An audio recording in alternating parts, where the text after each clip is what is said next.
Innal hamdalillah nahmaduhu wa nasta'inuhu wa nastaghfiruh wa na'udzu billahi min syururi anfusina wa min sayyiati a'malina. May yahdihillahu fala mudhillalah wa may yudlil fala hadiyalah. Asyhadu an la ilaha illallah wahdahu la syarikalah wa asyhadu anna Muhammadan abduhu wa rasuluh. Sallallahu alaihi wa ala alihi wa ashabihi wa man tabi'ahum bi ihsan ila yaumiddin, amma ba'd. Kaum muslimin jemaah salat maghrib rahimani wa rahimakumullah. Alhamdulillah, kita melanjutkan lagi kajian kitab Thalathatul Usul yang ditulis oleh Al-Imam Al-Mujaddid Muhammad bin Abdul Wahhab rahimahullahu ta'ala. Kita masih di pembahasan dalil-dalil akan ibadah yang beliau sebutkan di pembahasan terkait dengan Islam, iman, kemudian ihsan. Itu dari jenis-jenis ibadah yang diperintahkan oleh Allah dalam Islam, jenis-jenis ibadah yang diperintahkan oleh Allah kepada orang-orang yang beriman, serta jenis-jenis ibadah yang diperintahkan oleh Allah kepada orang-orang yang muhsin, orang-orang baik. Beliau sebutkan di sebelumnya yang kita telah ambil, di antara bentuk ibadah adalah doa. Juga beliau sudah sebutkan di antara bentuk ibadah adalah rasa takut. Kemudian di antara bentuk ibadah adalah rasa harapan. Di malam hari ini kita melanjutkan lagi jenis ibadah yang berikutnya, yaitu ibadah at-tawakkul, tawakal. Bertawakal artinya at-tafwid wal i'timad 'ala Allah. Bertawakal itu artinya penyerahan dan penyandaran kepada Allah Subhanahu wa taala. Itu menyerahkan seluruh perkara yang kita telah lakukan itu hanya kepada Allah Subhanahu wa taala terkait dengan hasilnya. Tawakal ini bersandar dan berserah diri kepada Allah dalam segala hal yang kita lakukan. Ini adalah merupakan jenis dari jenis ibadah. Apa dalilnya kalau bertawakal itu adalah ibadah? Beliau sebutkan di sini dalilnya. Wa dalilu tawakkuli qauluhu ta'ala. Dalil bahwa bertawakal itu adalah ibadah. Kita bersandar penuh kepada Allah terkait dengan apapun yang kita usahakan di dunia ini adalah merupakan ibadah. Qauluhu ta'ala adalah firman Allah Subhanahu wa ta'ala, wa 'alallahi fatawakkalu in kuntum mu'minin. Dan hanya kepada Allah kalian bertawakal jika kalian beriman. Jadi dijadikan syarat oleh Allah Subhanahu wa ta'ala kepada siapa saja yang beriman, maka harus bertawakal kepada Allah. Artinya siapa yang dalam kehidupan ini adalah dia tidak bertawakal kepada Allah, dia tidak bersandar penuh kepada Allah Subhanahu wa ta'ala, maka itu ciri kalau dia adalah orang yang tidak beriman, tidak percaya kepada Allah, hanya percaya kepada sebab yang dia lakukan misalnya, hanya percaya kepada kepintarannya, usahanya. Ini adalah hal yang melambangkan bahwa orang itu tidak ada keimanannya. Karena syarat seorang dikatakan beriman, maka pasti dia bersandar kepada Allah. Karena di antara bentuk keimanan adalah dia beriman kepada takdir. Beriman kepada takdir. Dan ketika seorang itu beriman kepada ketentuan dan ketetapan Allah, maka dia akan menyandarkan semua yang dia usahakan itu kepada Allah. Karena Nabi berkata, "Malu kullun muyassarun lima khuliqalah." Bekerja kalian, semuanya akan dimudahkan sesuai dengan takdirnya. Tidak disuruh duduk menanti takdir, tapi bekerja. Setelah itu, sandarkan hasilnya kepada Allah. Nah, itu bernilai ibadah. Itu akan bernilai ibadah. Dan ini merupakan cirinya orang beriman. Disebutkan di dalam surat Al-Anfal, tadi itu yang kita baca, ya, yang dijadikan syarat ya keimanan seorang tadi, itu sudah jelas. Tapi di ayat yang lain, Allah Subhanahu wa taala sebutkan innamal mu'minuna alladzina idza dzukirallah. Ini ciri orang beriman. Tiada lain, orang beriman itu adalah kalau disebut Allah, wajilat qulubuhum, gemetar hati mereka, tersentuh hati. Wa idza tuliyat alaihim ayatu zadatuhum iman.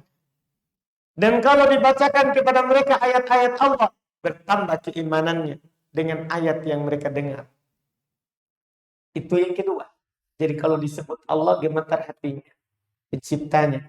Kalau dibacakan Al-Quran, bertambah keimanannya. Yang ketiga, wa ala rabbihim yatawakkalun. Dan hanya kepada Rabb-nya mereka bertawakal. Dua ayat ini disebutkan oleh para ulama sebagai dalil dan sebagai bukti dari Allah Subhanahu wa taala bahwa ternyata bertawakal itu ibadah. Bertawakal itu adalah ibadah. Yang pertama, dikatakan hanya kepada Allah kalian bertawakal jika kalian beriman. Yang kedua ini, tiada lain, tidak ada orang beriman kecuali yang gemetar hatinya kalau Allah disebut, kemudian bertambah keimanannya kalau dengar Quran. Yang ketiga, hanya bertawakal kepada Rabb-nya. Hanya ini yang beriman, kata Allah. Hanya ini yang beriman. Dan di sini kita bukan mau menyebutkan keutamaan bertawakal. Di sini yang ingin ditegaskan adalah tawakal itu ibadah. Jangan direndahkan. Jangan disepelekan. Kalau kita keluar rumah, sudah bekerja, jangan lupa Allah, hasilnya itu Allah yang menanggung. Itu namanya bertawakal. Lakukan sebab baru sandarkan hasil. Datang seorang sahabat kepada Nabi SAW. Dia bawa ontanya. Dia bilang, ya Rasulullah, saya lepas baru tawakal atau saya ikat dulu baru tawakal? Baru saya sandarkan hasilnya kepada Allah. Saya lepas baru saya bilang, Allah yang menanggung. Tidak mungkin hilang begitu. Atau saya ikat dulu ontanya, baru saya bertawakal kepada Allah. Kata Nabi, ikat baru bertawakal. Artinya, lakukan dulu sebab. Jangan bertawakal baru cari sebab. Lakukan dulu sebab, baru bertawakal kepada Allah. Itu adalah tawakal yang benar. Itu adalah tawakal yang benar. Ini dalilnya. Ada pun keutamaannya, Masya Allah. Orang yang bertawakal kepada Allah, saya hanya akan sebutkan saja satu dari Quran, satu dari hadis. Utamaannya. Karena kita tidak bahas keutamaan bertawakal. Ini yang kita bahas adalah tawakal ini ibadah begitu. Iya, tawakal ini ibadah. Keutamaannya, orang yang bertawakal kepada Allah, Allah jamin akan dicukupi. Allah berfirman, wa may yatawakkal 'ala Allahi wa hasbuh. Siapa yang bertawakal kepada Allah, maka Allah akan mencukupi. Lihat itu doa keluar rumah. Siapa yang membaca doa keluar rumah? Apa doa keluar rumah? Bismillah, tawakkaltu 'ala Allah, la haula wala quwata illa billah. Apa kata Nabi?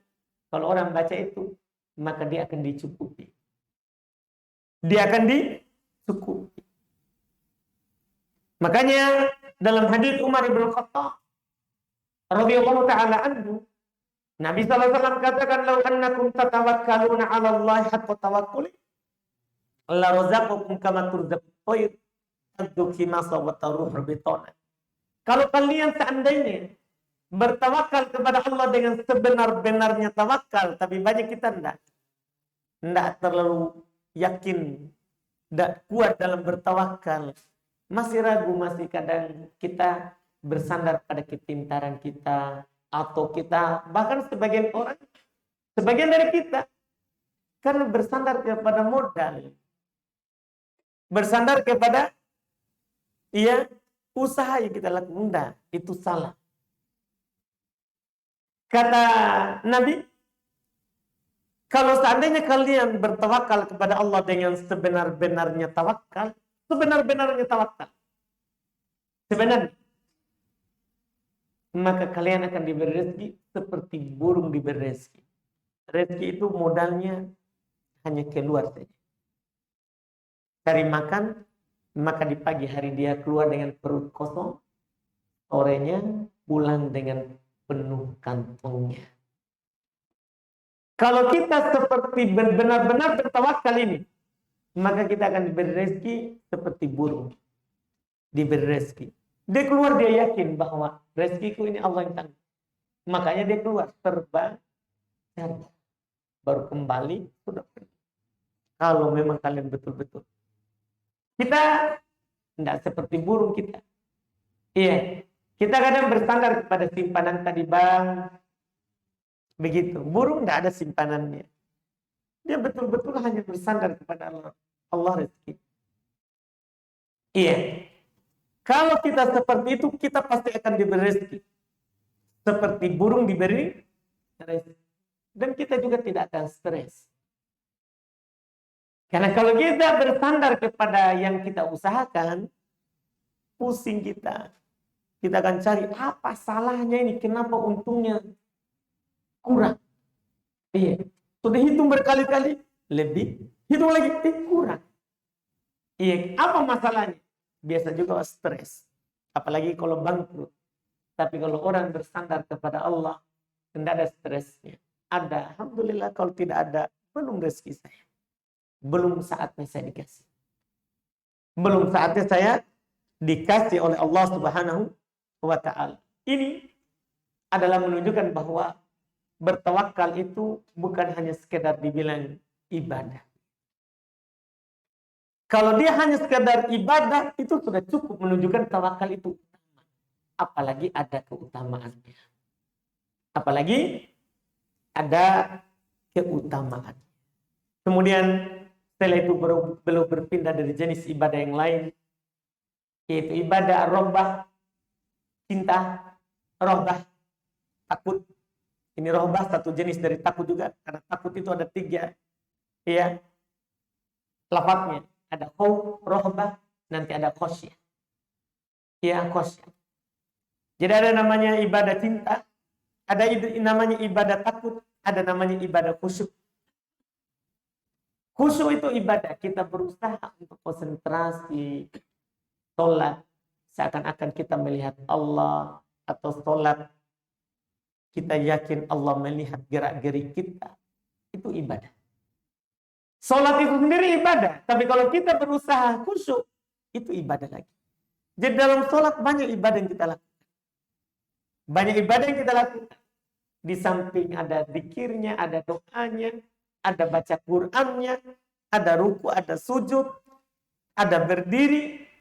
Di samping semua itu, ada juga namanya ibadah khusyuk. Ada juga namanya ibadah rasa harap terhadap pahala yang dijanjikan oleh Allah. Ada namanya ibadah rasa takut. Di sholat semua itu. Adzan kita langsung pergi berwudu, takut. dapat siksaan Allah kalau kita tidak laksanakan sholat. Iya. Dan ada juga namanya robba sholat karena cinta sholat. Ini orang yang sudah tinggi kedudukannya. Iya, sholat bukan karena sekedar kewajiban, tapi cinta. Nah, ini Nabi SAW.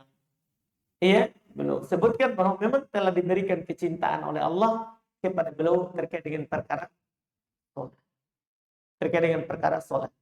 Apa dalilnya kalau rasa takut, rasa cinta, khusyuk itu adalah ibadah? Beliau sebutkan di sini.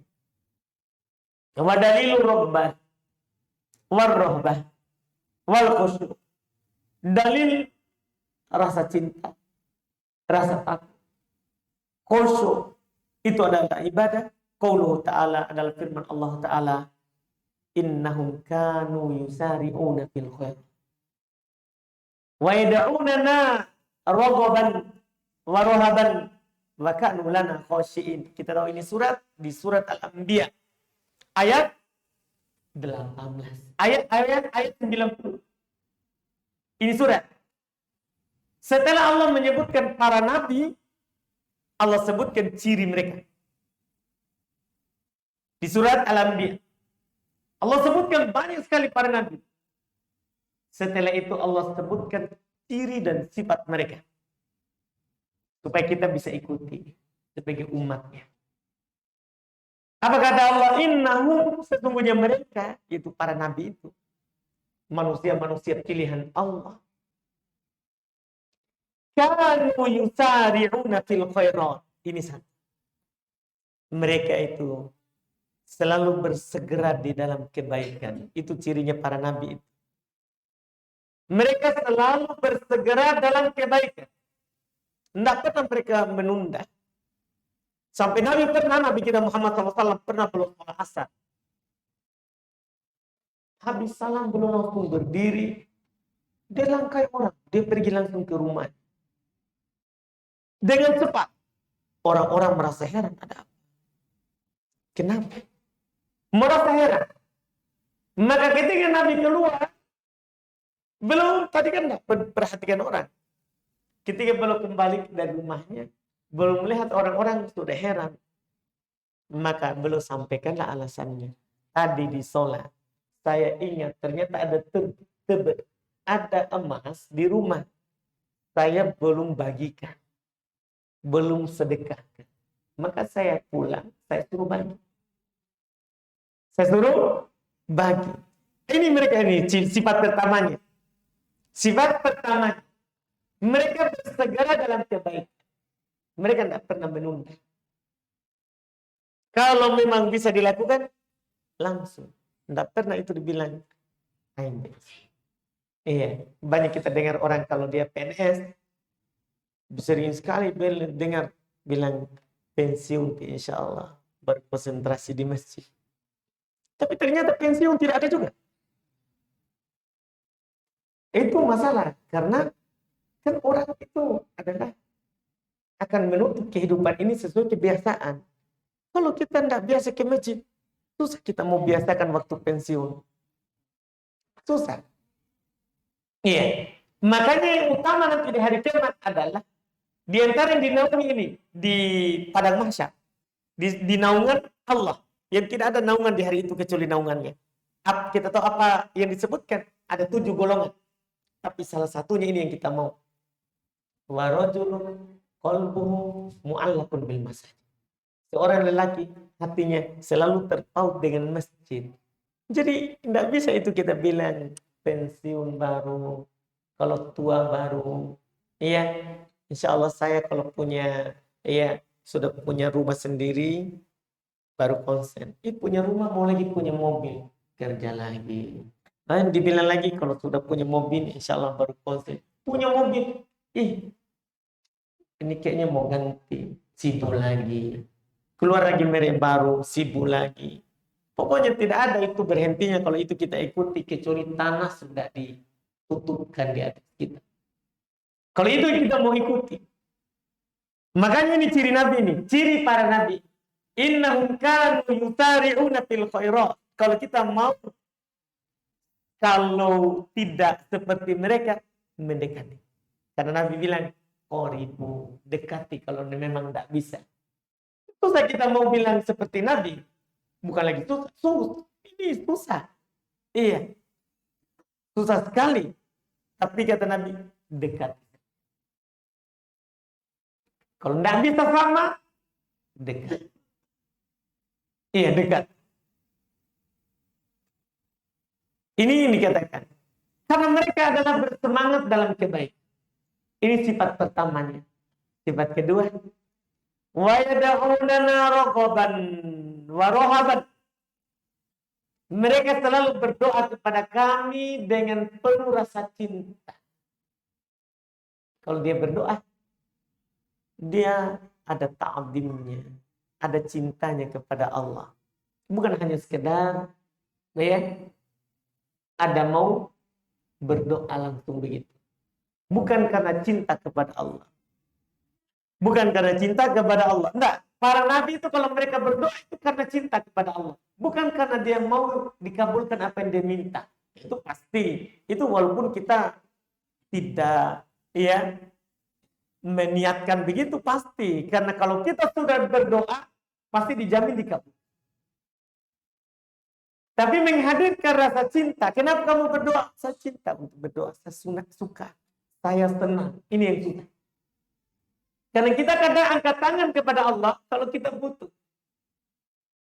Saat kita tidak ada butuh, tidak ada kita ingat Allah. Ini bahaya. Tapi kalau ada orang berdoa itu karena dia cinta kepada Allah, karena doa itu adalah ibadah kepada Allah, ini sudah sifat yang tinggi. Ini sifatnya para nabi. Wa yad'unana raghaban. Mereka berdoa kepada kami karena cinta. Itu sifat kedua. Sifat ketiga, warohaban. Mereka berdoa kepada kami karena takut. Iya. Lihat Nabi Ibrahim. Orang tentunya paling jauh dari yang namanya syirik. Nabi Ibrahim. Orang sudah setan sudah putus asa ya untuk disembah. Ya. Oleh orang-orang yang bertauhid seperti Nabi Ibrahim. Tapi bersamaan dengan itu, dia tetap takut. Dia berdoa kepada Allah. Ya Allah, ya jauhkan saya dan keluargaku, keturunanku untuk menyembah berhala. Itu katanya. Wajunub ini, wabaniya, an-na'budal. Jauhkan saya dan keturunanku untuk menyembah berhala. Dia berdoa padahal ini imannya tauhid. Imannya orang-orang yang ikhlas. Karena langsung disebutkan oleh Allah Subhanahu wa taala di Quran. Ya, disebutkan Quran. Bahwa Nabi Ibrahim itu kana hanifan muslimah. Dia itu adalah orang yang hanif, berpaling dari syirik, hanya bertauhid. Terus muslimah, hanya berserah diri kepada Allah. Tapi dia tetap berdoa. Karena takut. Jadi bukan berdoa karena dia akan, ya, bukan hanya berdoa karena ini doa ibadah. Bahkan bukan. Bahkan dia berdoa karena takut kepada Allah. Karena takut kepada Allah. Kemudian yang keempat, bakanu, sifatnya para nabi dan adalah mereka, lana, khashi'in. Mereka hanya kepada kami tunduk khusyuk. Ini sifatnya para nabi. Ini sifatnya para nabi. Maka ini adalah ibadah karena ini adalah sifatnya para nabi, orang-orang baik. Orang-orang baik. Manusia-manusia pilihan Allah Subhanahu wa ta'ala. Makanya kita sebagai umat manusia diperintahkan untuk seperti ini. Kita diperintahkan untuk seperti itu. Kita diperintahkan untuk bersegera dalam kebaikan. Ini kan sifatnya para nabi. Tapi kita juga diperintah untuk bersifat seperti ini. Allah katakan, fastabiqul khairat. Berlomba-lomba kalian dalam kebaikan. Disuruh berlomba-lomba. Juga di ayat yang lain dikatakan, wasari'u ila magfiratin min rabbikum. Bersegera. Kalau tidak ada yang kalian lomba-lomba, tidak ada kawan misalnya, maka bersegera kepada pengampunan Rob kalian. Jadi ini bukan hanya, oh itu kan berarti para nabi Ustaz, bukan kita. Nah, kita diperintah di ayat lain untuk menjadi seperti mereka. Tentunya semampunya. Kata Nabi Muhammad sallallahu alaihi wasallam, "Idza amartukum bi amrin fa'tu minhu mastata'tum." Jika saya perintahkan kalian kepada suatu perintah, lakukan semampunya. Semampunya. Kata beliau kepada Imran ibn Husain, "Sholli qa'imah." Salatlah kamu berdiri. Ini praktik tadi itu. Kalau saya perintahkan kalian kepada suatu perintah, lakukan semampunya. Kata beliau kepada Imran bin Husain, "Sholli qa'imah." Kamu sholat berdiri. Fa illam tastati'. Kalau kamu tidak mampu, faqa'idah, duduk. Itu bilang semampunya. Kalau nggak mampu kamu berdiri, duduk. Jangan nggak sholat. Iya. Itu bukan alasan. Iya.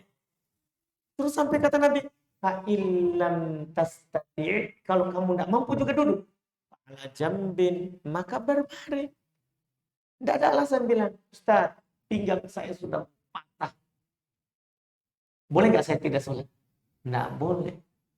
Iya, nggak boleh. Kamu boleh nggak sholat kalau sudah masuk kuburan. Kalau sudah masuk kuburan. Atau masalah pinggang. Bisa duduk. Nggak bisa duduk. Berbaring. Nggak bisa bergerak, Ustaz. Sudah berkedip matamu. Masa mata tidak bisa? Ya begitu. Kalau mata nggak bisa, Ustaz, sudah mati itu. Kalau mata sudah nggak bergerak lagi, sudah lari ke atas. Sudah lari ke atas. Kan begitu. Pokoknya, kalau nggak mampu lagi apa-apa, berisyarat saja. Berisyarat saja. Ini yang disebutkan. Ini yang perlu, jangan sampai kita beralasan. Saya nggak bisa bersegera, Ustaz. Saya ini lemah sekali. Saya ini nggak ada. Begitu. Pokoknya, yang penting niat kita mau bersegera dalam kebaikan. Karena kalau kita bersungguh-sungguh memang mau melakukan, pasti akan dibukakan jalan. Tapi kalau memang dasarnya kita mau beralasan, tidak akan dibukakan jalan. Tapi kalau kita mau, sekali lagi, kalau kita memang mau sebenarnya, jujur kita ingin melakukan perkara itu, semangat kita, hanya saya kita tidak mampu, maka akan ada jalan. Allah berfirman, "Walladzina jahadu fina lanahdiyannahum subulana." Orang yang bersungguh-sungguh di jalan kami akan memberikan hidayah dia kepada jalan-jalan kami. Jadi kita bersungguh-sungguh di satu jalan, itu akan dibukakan jalan-jalan. Jalan-jalan akan dibukakan. Yang penting bersungguh-sungguh. Maka akan dibukakan banyak jalan. Kita ke sini mentok, akan dibukakan lagi jalan lain. Akan dibukakan lagi jalan yang lain. Ini yang disebutkan. Ini yang disebutkan. Dan juga Nabi SAW mewasiatkan, jangan sampai kita menganggap bahwa ini para Nabi Ustaz memang mereka pilihan Allah. Tidak. Nabi juga mengajak kita umatnya untuk bersegera dalam kebaikan. Kata Nabi, badiru bil a'mali fitanan. Bersegeralah dalam beramal sebelum datangnya ujian. Sulitan. Kita tidak tahu besok kita masih bisa nggak. Tidak ada yang tahu besok apa. Tidak ada. Kalau ada orang bilang, saya tahu apa yang saya mau lakukan besok, salah. Tidak tahu. Ya, yang kita tahu itu yang kemarin sama hari ini. Adapun besok kita tidak tahu. Kita tidak tahu besok. Wa ma tadri nafsun madza taksibu goda. Tidak ada seorang jiwa pun yang tahu apa yang dia akan usahakan besok. Hanya rencana itu. Hanya rencana. Ada orang biasanya kalau pergi ke Sudiang, dia rencanakan memang selalu lewat jalan apa? Perintis. Misalnya. Besok dia akan juga begitu? Belum tentu. Belum tentu. Ada saja halangannya kalau memang takdirnya begitu, dia akan putar ke abdestir. Bisa saja. Iya, atau putar ke mana? Selain ke abdestir. Iya. Pokoknya kalau enggak takdirnya, enggak mungkin. Enggak ada yang tahu apa yang dia lakukan besok. Jangankan besok. Sebentar malam kita tidur, kita tidak tahu tangan tak di mana. Ya, enggak tahu kita di mana tangan tak itu sebentar malam tidur. Nabi bilang begitu. Nabi yang bilang. Iya, Nabi yang kata.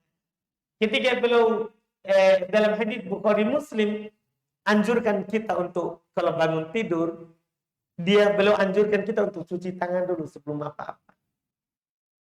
Cuci tangan dulu kalau bangun tidur. Kenapa bisa?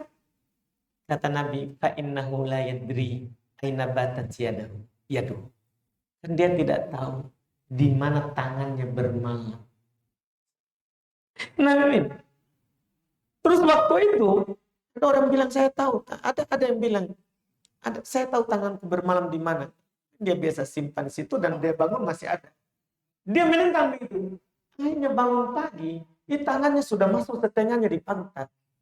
Katamu kamu tahu, itu namanya disebutkan itu kisah di kitab Suratul Iqab, liman qala as-sunnah wal kitab. Tepatnya itu siksaan orang yang menyelisih hadis. Dia bilang dirinya tahu.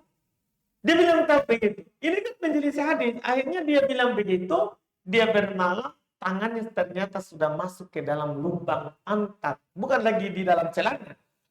Di dalam lubang pantat, na'udzubillah. Na'udzubillah. Itu Allah ingin membuktikan bahwa kita tidak tahu. Jangan besok. Sebentar kita tidur. Jangan pernah bilang, saya tahu tanganku di mana. Kita tidak tahu. Iya. Makanya kata Nabi, karena seperti itu, segera beramal. Sebelum adanya itu cobaan ujian. Nanti kadang kita mau beramal, sudah tidak ada lagi. Sampai nanti ada orang di akhir ya zaman, dia orang kikir, tidak mau bersedekah. Sampai datang waktu dia mau bersedekah, tidak ada orang mau terima sedekah. Sudah lewat waktunya, coba kamu datang kemarin, saya terima. Lewat. Makanya kata Nabi, la tumhil. Jangan pernah kamu menunda. Jangan pernah menunda. Iya. Makanya yang paling menakjubkan adalah orang-orang terdahulu dari kalangan para sahabat. Mereka itu walaupun sehat, dia tulis wasiatnya dia tetap tulis wasiat. Surat. Iya.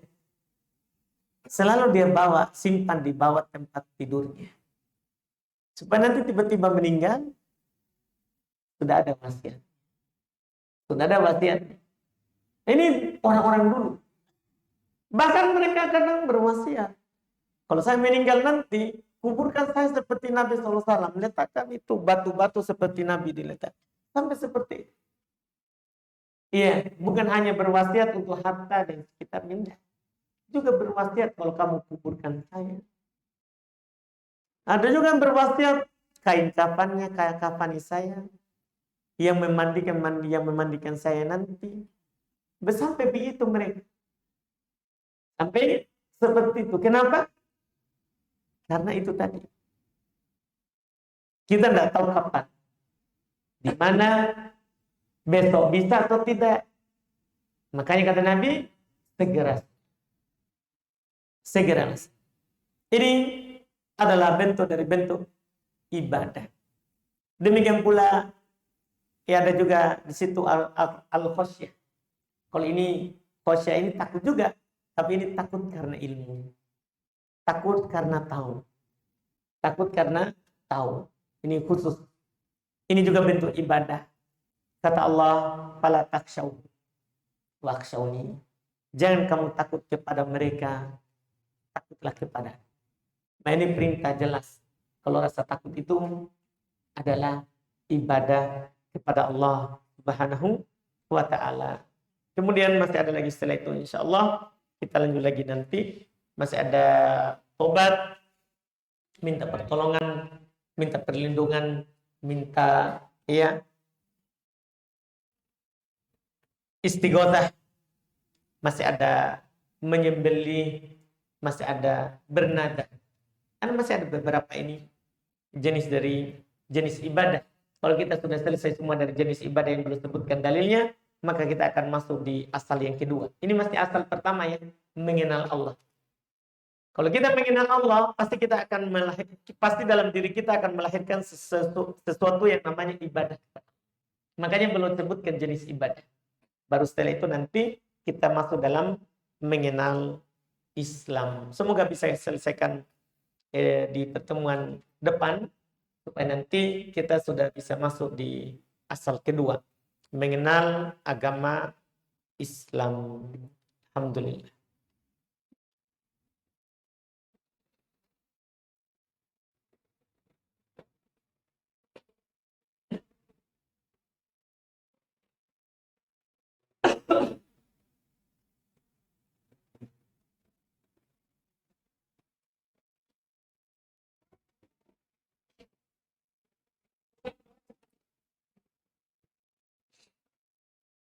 Sini ada pertanyaan katanya, bagaimana cara memahami takdir Allah yang Allah tetapkan atas manusia? Kelak, jika manusia dimintai pertanggungjawaban atas apa yang kita perbuat, bisa saja manusia beralibi, ya Allah, bagaimana mungkin kami merubah takdir yang telah Engkau tetapkan atas kami? Ya, Masya Allah. Dia mau protes nanti ya, di hari kiamat. Iya.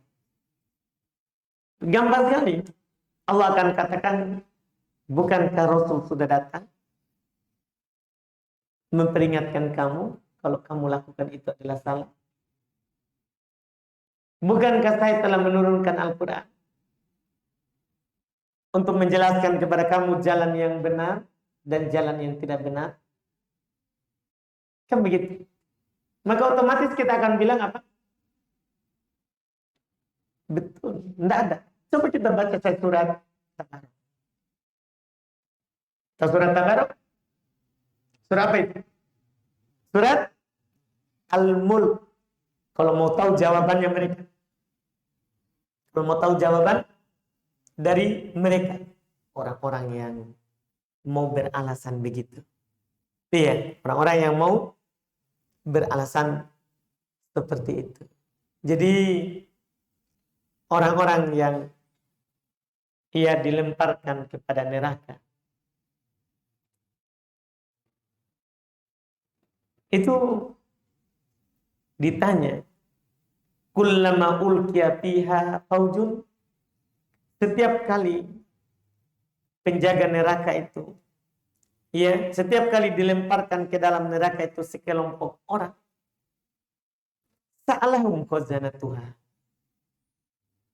penghuni penjaga neraka akan bertanya kepada, alam ya'tikum nadhir,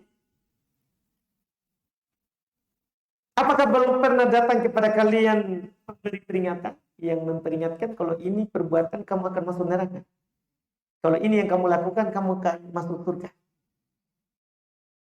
Itu pertanyaannya itu penjaga neraka. Itu apa jawabannya? Di sana tidak ada orang berdalil dengan takdir. Ya Allah, ini kan takdirmu. Kenapa kamu masuk ke sana neraka?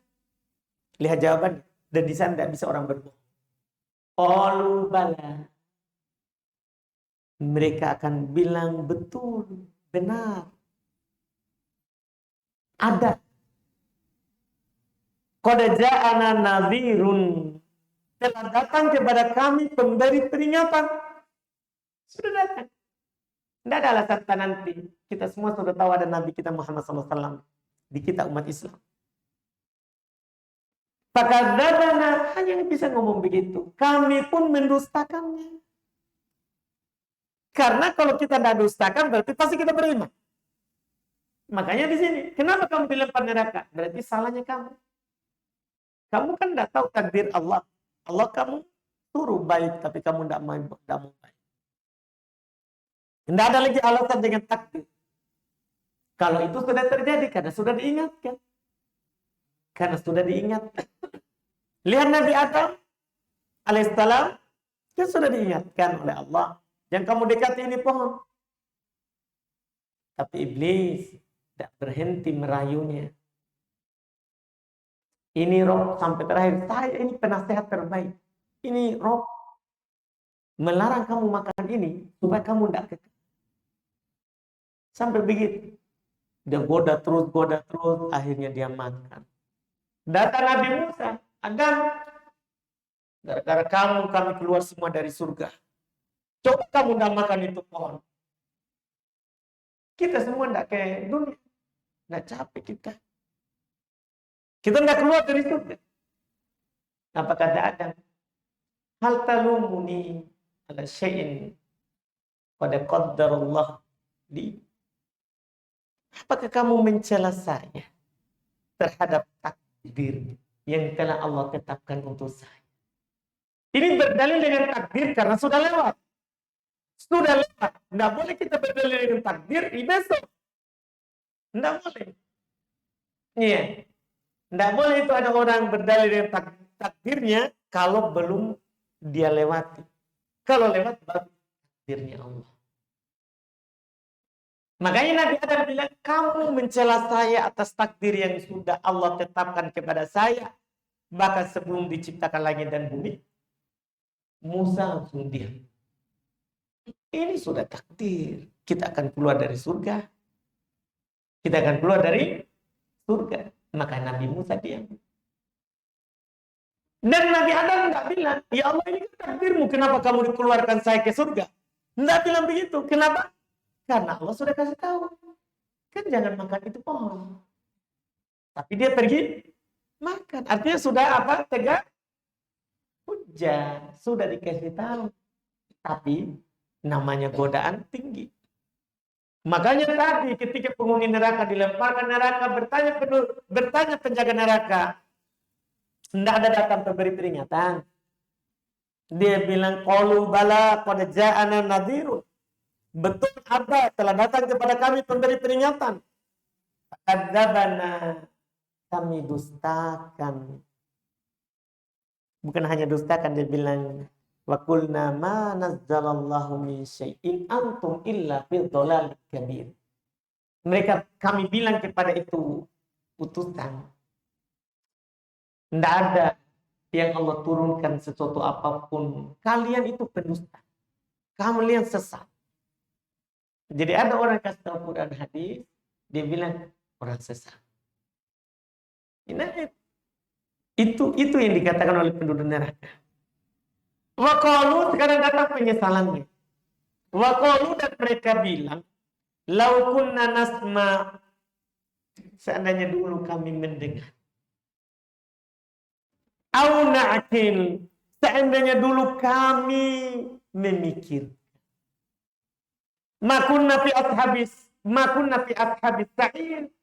Kami tidak akan menjadi penghuni neraka, kasihan. Itu yang dia ucapkan. Setelah itu dibilang, fa'tarafu bidzambihim. Mereka pun mengakui dosa-dosanya. Kan tak bisa lagi. Sudah dikasih tahu. Sudah ada Rasul, tapi dia lakukan, bahkan dia dustakan. Mereka pun mengakui seluruh dosa-dosanya. Akhirnya fasuhqan li ashabis sa'ir, kebinasaanlah untuk penghuni neraka yang menyala-nyala, na'udzubillah. Sementara yang kedua, Allah katakan, innal ladzina yakhshawna rabbahum bil ghaibi lahum maghfiratun wa ajrun kabir. Sesungguhnya orang-orang yang takut kepada Tuhannya yang tidak nampak, kan tidak pernah kita melihat Allah. Tidak mungkin kita lihat Allah di dunia ini. Tapi di akhirat iya. Ada yang bilang tidak mungkin. Iya. Mustahil. Kalau Syekh Utsaimin bilang mustahil kita melihat Allah di dunia ini. Walaupun Syekh Shalih Al-Fauzan mengatakan jangan bilang mustahil. Mungkin kalau Allah kehendaki. Kan begitu. Tidak ada yang mustahil bagi Allah. Tapi tidak ada terjadi. Seperti itu. Tapi kita bilang mustahil itu, kita menghukumi namanya. Tidak ada orang melihat Allah di dunia ini. Tidak ada.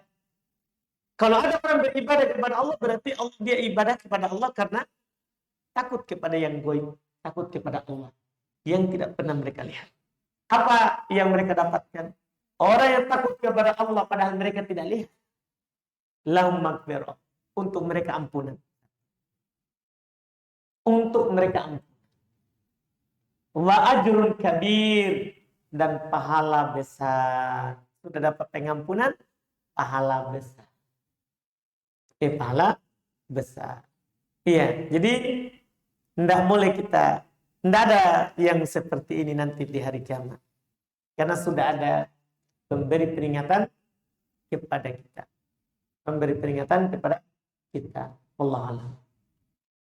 Saya sebelum Haji Idrus.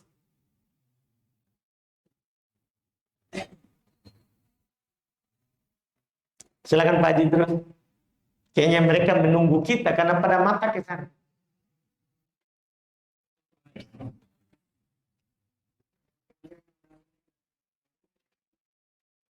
Allah yang menciptakan, Allah yang mendidik, Allah yang sudah menciptakan.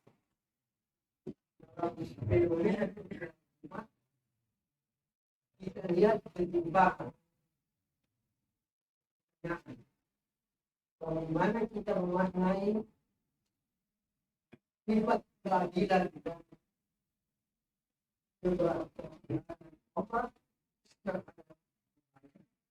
Bahwa yang kaya bersama, yang miskin sama, yang bukan sendiri. Baik, Masya Allah.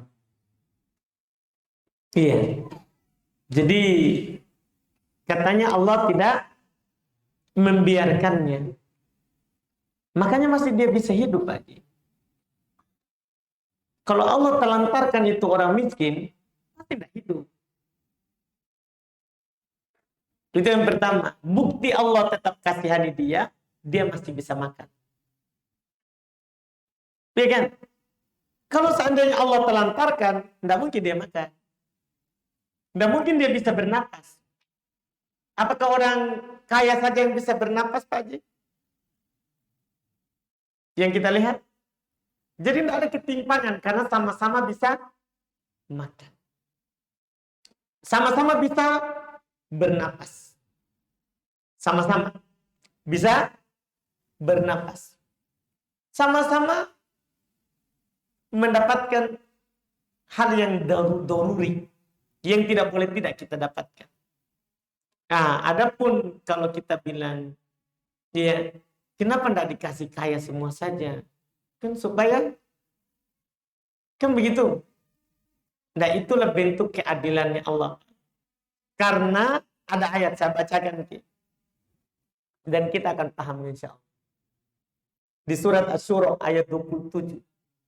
Allah berkata, Allah berfirman, ya, walau basatallahu rizqa li ibadihi labaghaw fil ardi walakin yunazzilu biqadarin ma yasha'u innahu bi ibadihi khabirun basir. Ini kata Allah ini. Jika Allah melapangkan rezeki kepada seluruh hambanya, semua sama, Pak.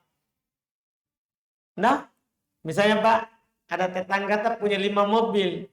Kita juga dikasih 5. Tetangga tak juga 5. Di mana mereka jalan, Pak? Nah, rumah tak selebar 7 meter, Ji.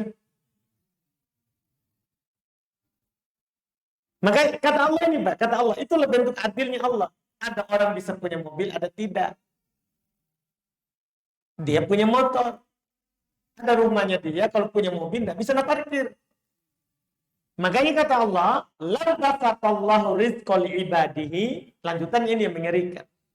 Seandainya Allah melapangkan rezeki itu sama untuk semua hambanya, la baghaw fil ardh, maka mereka akan melampaui batas di muka bumi ini.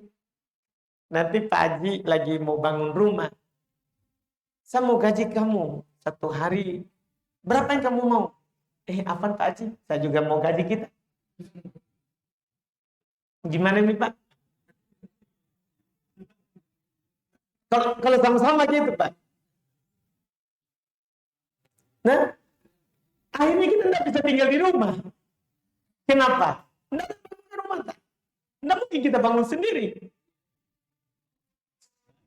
Itu yang dibilang Allah. Maka akan melampaui batas di muka bumi ini. Kalau sama-sama punya. Makanya orang kaya dikasih sadar. Kalau saya jahat kepada orang miskin, susah juga saya hidup. Siapa mau bekerja sama saya? Kan begitu Pak. Makanya di ayat setelahnya Pak. Masih satu ayat, tapi lanjutannya. Walakin yunazzilu biqadarin ma yasha. Akan tetapi Allah menurunkan apa yang dikehendakinya. Jadi Allah turunkan rezeki kita itu sesuai dengan yang Allah mau. Kenapa bisa Pak? Penutupnya yang luar biasa. Kata Allah, innahu bi'ibadihi khabiru basir. Kan dia Allah itu mengetahui keadaan hamba itu, lagi melihat. Jadi Allah selalu melihat kita. Pak. Dan Allah tahu kita. Ini Pak Edi Idrus, dia ini hanya butuh satu istri. Berapa mobil Pak Haji?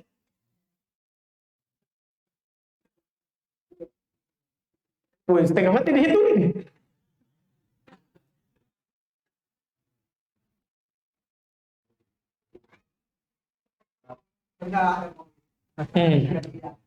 Sekarang tidak ada. Coba ada mobil saat sekarang. Apa terjadi sama kita? Mungkin tidak di masjid. Kita lagi pergi jalan-jalan. Kan begitu Pak? Makanya Allah bilang, Allah itu khabir bi ibadihi. Allah itu maha tahu tentang hambanya.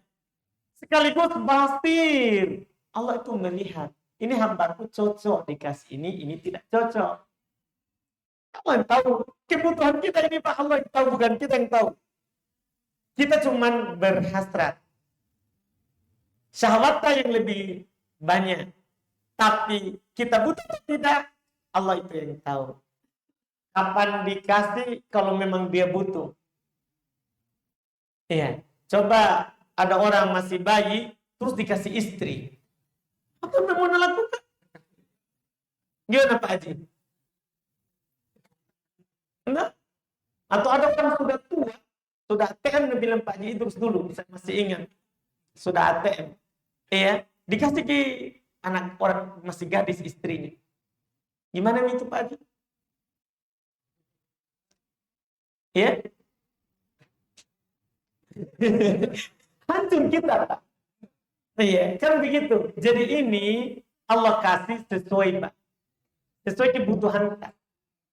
Sesuai kebutuhan kita. Ini yang disebutkan. Iya. Jadi ini bukan timpang. Itu keadilannya Allah. Seperti itu Pak Haji.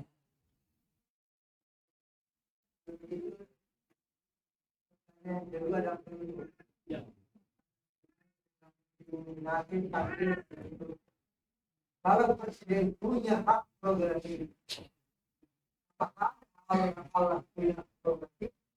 Contoh, terus kita tambah dua tambah prerogatif Allah. Kita punya ada hak prerogatif Allah. Tidak ada yang bisa menghalangi. Iya, kalau presiden masih bisa belum. Walaupun dia mau, tapi kan ada. Kalau Allah tidak mau, dia nggak bisa. Kalau Allah apa? Apa yang dia mau pasti akan jadi. Kalau tidak mau, tidak mungkin jadi. Jadi kalau Allah mau menambah umur tak, tidak ada yang bisa. Makanya Nabi bilang, Pak, jangan kalian berdoa dengan mengatakan Allahumma firli in syi'ta. Allahumma arhamni in syi'ta. Ya Allah ampuni saya kalau kamu mau. Ya Allah rahmati saya kalau kamu mau. Dan dibilang jangan bilang begitu. Fa innallaha la mustakrihan lahu. Allah itu tidak ada maksanya, Pak. Tidak ada yang bisa menghalangi Allah untuk merahmatimu. Tidak ada yang bisa menahan. Jangan begitu, Pak. Itu haknya Allah itu semuanya. Makanya kata Allah Subhanahu wa taala, "Wa ma tasyauna illa ayyasha Allah. Tidaklah kalian berkehendak kecuali itu kehendaknya Allah. Kehendaknya Allah. Semua Allah kehendak. Fa'alun lima yurid. Allah Maha melakukan apa saja yang Dia mau. Apa saja yang Dia mau. Seperti itu, Pak. Alhamdulillah. Ya, Masya Allah. Alhamdulillah. Baik, kita cukupkan. Subhanallah. Alhamdulillah. Asyhadu an la ilaha illa anta, astaghfiruka